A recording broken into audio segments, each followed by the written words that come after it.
Seoul পরে ইউনোর কাছে গিয়ে বলে, তুমি ঠিক আছো? গিউমোকে দেখে ইউনো বলে, আমাদের জন্য খাবার নিয়ে এসো এবং আগুন জ্বালাও। গিউমো তাদেরকে নিজের গুহায় নিয়ে যায়, আগুন জ্বালায়। খাবার আনার জন্য সে সেখান থেকে টেলিপোর্ট হয়ে যায়। ইউনো শিওলকে বলে, আমি যে নাইন টেল ফক্সের সঙ্গে থাকতাম সে এই মেয়েটি। শিওল বলে, আমাকে ওর কাছে উইশ সম্পর্কে কথা বলতে হবে। তখন ইউনো খাবার নিয়ে আসে। ইউনো বলে, এসব কি? এগুলো কি কাঁচা খাবার? গিউমো বলে, আমি এখানে অনেক বছর ধরে আছি, কিন্তু কোনোদিন পশু শিকার করিনি।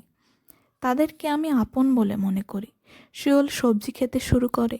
ইউনো শিওলকে বলে, এসব বন্ধ করো এবং ওকে বলো আমরা এখানে কী জন্য এসেছি।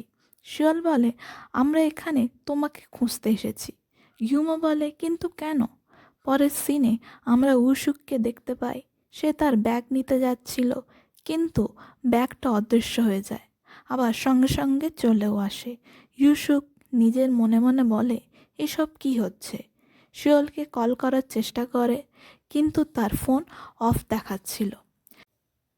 গিউমো নিজের পাওয়ার ব্যবহার করছিল। সে বলে, আমি এটা করতে পারবো না। শিওল বলে, কেন?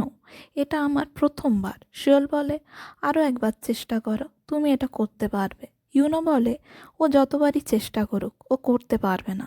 শিওল ইউনোকে বলছিল, এইসব তোমার জন্য হয়েছে। গিউমো ওদের সঙ্গে কথা বলতে চাইছিল, কিন্তু ইউনো তাকে কথা বলতে দেয় না। তাদের মধ্যে আর্গুমেন্ট শুরু হয়ে যায়। গিউমো শিওলকে বলে, এইসব তোমার কারণেই শুরু হয়েছে, আমার তোমাকে সাহায্য করা উচিত হয়নি। গিউমো বলে, আমি নাইন টেল ফক্স নই। আমি তোমাকে অনেকবার বলার চেষ্টা করেছিলাম, আমি তো এইট টেল ফক্স। শিওল ইউনোকে জিজ্ঞেস করে, এইট টেল ফক্সের মানে কি? ইউনো বোঝায় লেজের সংখ্যা কিভাবে বাড়ে। যখন একটা ফক্স নিজেকে প্রশ্ন করতে শুরু করে, যেমন আমি কে, আমি অন্যরকম কিভাবে হতে পারি, তখনই একটা করে নতুন লেজের জন্ম হয়।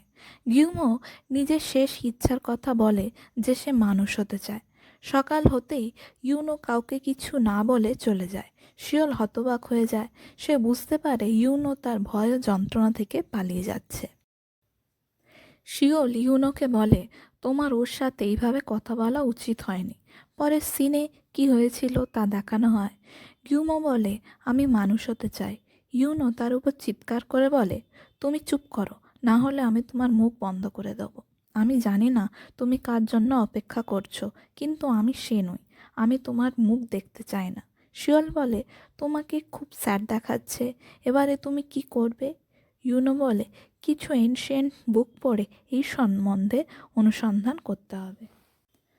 আমি অনেক যুগ আগে পড়েছিলাম, কিন্তু এখনও কিছু মনে নেই। তখনই তাদের গাড়ি থেমে যায়। শিয়াল বলে, গাড়ির পেট্রোল শেষ হয়ে গেছে। ইউনো বলে, পেট্রোল ভরে নাও। শিয়াল বলে, আমি তোমাকে একটা কথা বলতে ভুলে গিয়েছিলাম, যে আমি আমার ওয়ালেটটা সেখানে ফেলে এসেছি। তখন তারা লিফট নেওয়ার জন্য অনেকক্ষণ অপেক্ষা করে, কিন্তু কোনো গাড়ি থামছিল না। ইউনো চিৎকার করে বলে যে, চলো হেঁটে যাই। শিয়াল বলে, হেঁটে গেলে 12 ঘন্টা লাগবে। ইউনো বলে, আমার খুব খিদে পেয়েছে, তুমি কদিন নিজের টাকায় আমাকে খাবার খাইও। শিওল বলে, তোমার কাছে তো অনেক টাকা আছে। ইউনো বলে, সেই টাকা তো আমার বাড়িতে। সে বলে, তোমার বাড়ি কোথায়? আমরা তাহলে সেখানেই যাই। ইউনো একটা মাউন্টেনের নাম নেয়। শিওল বলে, ঠিক আছে, আমরা সেখানেই যাব। ইউনো বলে, তুমি কি জানো সেই মাউন্টেন কোথায়? সেই মাউন্টেনটা আসলে নর্থ কোরিয়াতে। শিওল চিৎকার করে বলে, তুমি সেখানে বাড়ি বানিয়েছো কেন? তুমি এখানেও তো ঘর কিনতে পারতে। ইউনো বলে, আমার জন্ম তো সেখানে হয়েছিল। তখন ইউনোর ঘাড়ে কিছু হতে থাকে। তখন শিওল বলে, রোদের জন্য হয়তো হচ্ছে। রাস্তার ধারে একটা ছাতা পড়ে থাকতে দেখে সেটা তুলে নেয়। গুহার মধ্যে আমরা ইউমোকে দেখতে পাই। তখন সে শিওলের ওয়ালেট দেখতে পায়। তারপরে আমরা ইউন এবং শিওলকে দেখতে পাই, যারা গাড়ি খুঁজে পেয়েছে এবং তারা বাড়িতে ফিরে যাচ্ছে। ইউনো বলে, আমার পাওয়ার ফিরে এলেই এই গাড়িওয়ালাকে আমি একটা লটারি জিতিয়ে দেবো। শিওল বলে, আমি একে আমার ম্যাচের ফ্রি টিকিট দেবো। তখন শিওল ইউনোকে জিজ্ঞেস করে, তোমার তো অনেক ভিআইপি ক্লায়েন্ট আছে, তাদের কাছে থেকে তুমি সাহায্য চাইছো না কেন? তখন ইউনো বলে, মানুষ খুব লোভী হয়, আমার পাওয়ার ছিল তাই তারা আমার সঙ্গে ছিল। যদি তারা জানতে পারে এখন আমার পাওয়ার নেই তাহলে তারা আমার ক্ষতি করতে পারে। অন্যদিকে আমরা শিওলের বন্ধুদের দেখতে পাই যারা খুব চিন্তিত ছিল যে শিওল কোথায় গেছে। তার ফোনও সুইচ অফ।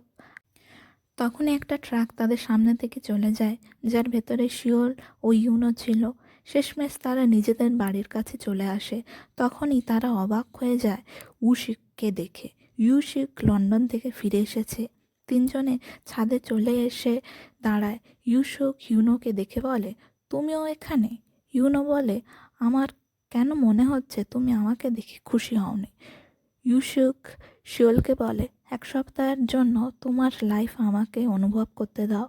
তখন শিওল বলে, ঠিক আছে, কিন্তু যখন আমি লাইফ সুইচ করতে বলবো তখন তুমি রাজি হয়ে যেও।